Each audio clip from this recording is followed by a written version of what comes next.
사무엘하 10장. 시간이 흘러 암몬 사람의 왕이 죽고 그의 아들 한눈이 뒤를 이어 왕이 되었다. 이에 다윗은 나하스의 아들 한눈에게 친절을 베풀고 싶구나.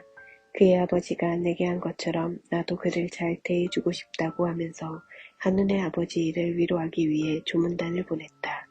그러나 다윗의 신하들이 암몬 사람의 땅에 이르자 암몬 사람의 지도자들이 자신들의 대표인 한눈에게 경고했다.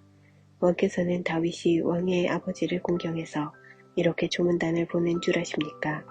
그가 왕께 조문단을 보낸 것은 이 성을 정탐하여 살펴보기 위함이 아니겠습니까? 그래서 한눈은 다윗의 신하들을 잡아 그들의 수염 절반을 갖고 옷을 엉덩이 절반 높이까지 자른 다음 돌려보냈다. 이 모든 일이 다윗에게 전해졌다.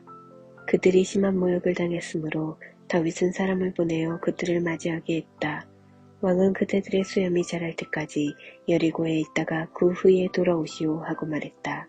암몬 사람은 자신들이 다윗의 미움을 사게 된 줄을 깨닫고 벤느홉과 소바에서 아람 보병 20,000명, 마아가 왕에게서 1,000명, 돛에서 12,000명을 고용했다.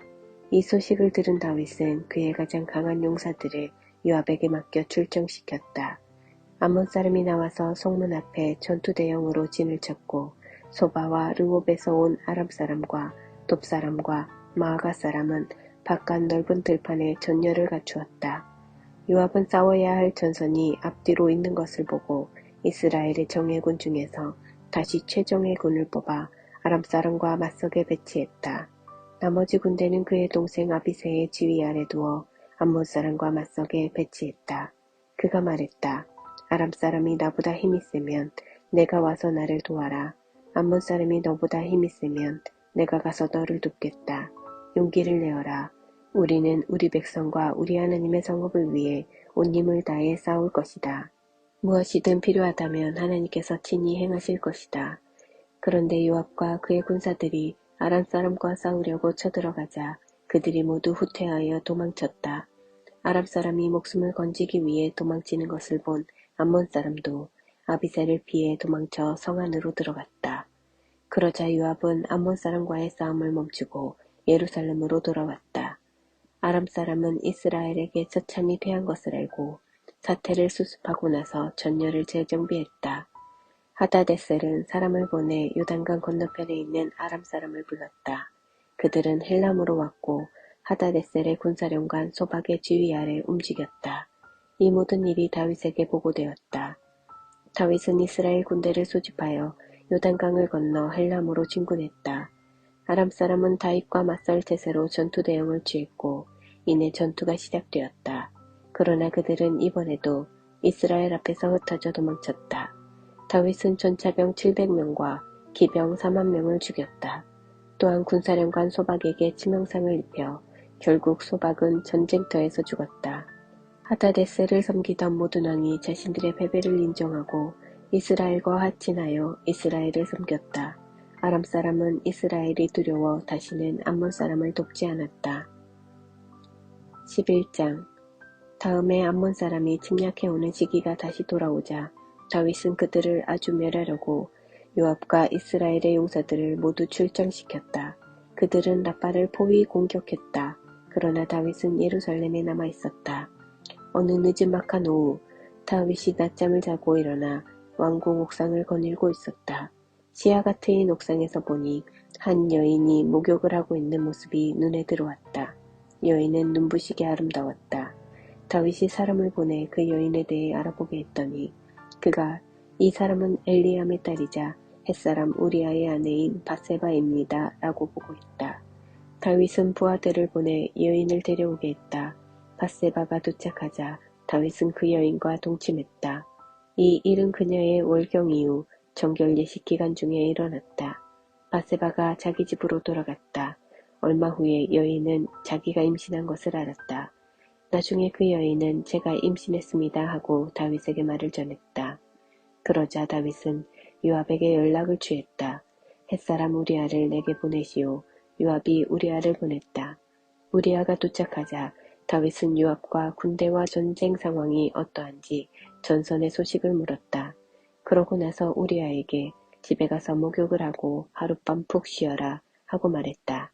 우리아가 왕궁을 나가자 왕의 정보원이 그의 뒤를 따라갔다. 그러나 우리아는 집으로 가지 않았다. 그날 밤 그는 왕의 신하들과 함께 왕궁 입구에서 잤다. 다윗은 우리아가 집에 가지 않았다는 말을 들었다. 그는 우리아에게 물었다. 너는 고단한 여정에서 이제 막 돌아오지 않았느냐? 그런데 왜 집에 가지 않았느냐? 우리아가 다윗에게 대답했다.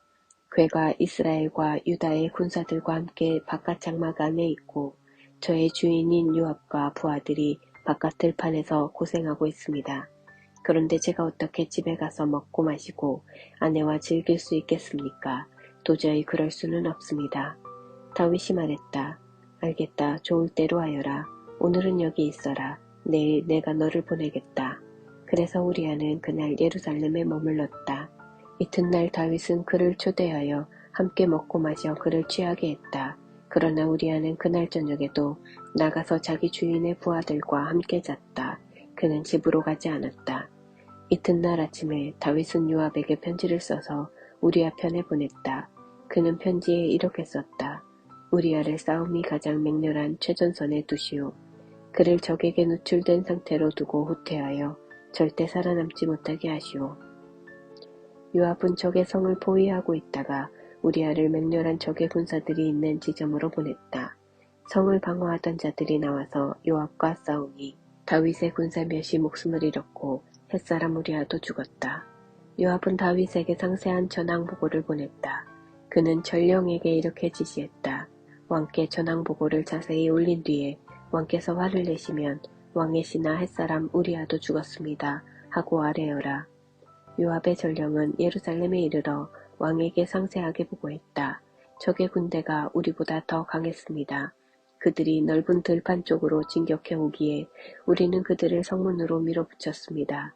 그런데 성벽 위에서 우리 쪽으로 화살이 맹렬히 날아오는 과정에서 왕의 군사 18명이 죽었습니다. 전령이 전황 보고를 마치자 다윗은 요압에게 화가 났다. 그는 전령에게 분통을 터뜨렸다. 너희가 어찌하여 성에 그렇게 가까이 다가갔느냐? 성벽 위에서 공격이 있을 줄 몰랐느냐? 여룻베셋의 아들 아비멜렉이 어떻게 죽었는지 너희가 잊었느냐? 데베스의 성벽 위에서 맷돌을 떨어뜨려 그를 바스러뜨린 것이 한 여인이 아니었더냐? 그런데도 너희가 어찌하여 성벽에 바짝 다가갔느냐? 요압의 전령이 말했다. 왕의 신하 햇사람 우리아도 죽었습니다. 그러자 다윗은 전령에게 말했다. 알았다. 요압에게 이렇게 전하고 격려해 주어라. 그대는 이 일로 고민하지 마시오. 전쟁에서는 이 사람이 죽기도 하고 저 사람이 죽기도 하는 법이니 누가 다음 차례인지 알 수 없소. 더욱 맹렬히 공격해서 그 성을 함락시키시오. 우리아의 아내는 남편이 죽었다는 소식을 듣고 그를 위해 슬피 울었다. 애도 기간이 끝나자 다윗은 사람을 보내 그녀를 왕궁으로 데려오게 했다. 그녀는 다윗의 아내가 되어 그의 아들을 낳았다. 12장. 그러나 하나님께서는 다윗이 한 일을 조금 더 기뻐하지 않으셨다. 하나님께서 다윗에게 나단을 보내셨다. 나단이 그에게 말했다. 한 성읍에 두 사람이 있었는데 한 사람은 부유하고 다른 사람은 가난했습니다. 부자는 양떼와 소떼가 아주 많았으나 가난한 사람은 자기가 사서 기른 새끼 암양 한 마리밖에 없었습니다. 그 양은 그와 그의 자녀들과 함께 한 가족처럼 자랐습니다. 양은 그의 접시에서 먹고 그의 잔에서 마시며 그의 침대에서 잤습니다. 그에게는 딸과 같은 존재였습니다. 하루는 한 나그네가 부자의 집에 찾아왔습니다. 그런데 부자는 자기 소떼나 양떼 중에서 짐승을 잡아 손님의 식사를 차리고 싶지 않았습니다. 너무나 인색한 사람이었던 그는 가난한 사람의 암양을 빼앗아 식사를 차려 손님 앞에 내놓았습니다. 다윗은 크게 화를 내며 나단에게 말했다. 하나님께서 참으로 살아계심을 두고 맹세하는데 그런 일을 한 사람은 마땅히 죽어야 할 것입니다. 죄를 짓고 인색하게 굴었으니 그 양을 4배로 갚아야 합니다. 왕이 바로 그 사람입니다. 나단이 말했다. 하나님 이스라엘의 하나님께서 왕에게 말씀하십니다. 내가 너를 이스라엘의 왕으로 삼았다. 내가 너를 사울의 손아귀에서 벗어나게 했다. 내가 내게 내 주인의 딸과 아내들을 주어 소유하고 품게 했다. 내가 내게 이스라엘과 유다도 주었다. 그것으로 부족했다면 내가 기꺼이 더 주었을 것이다.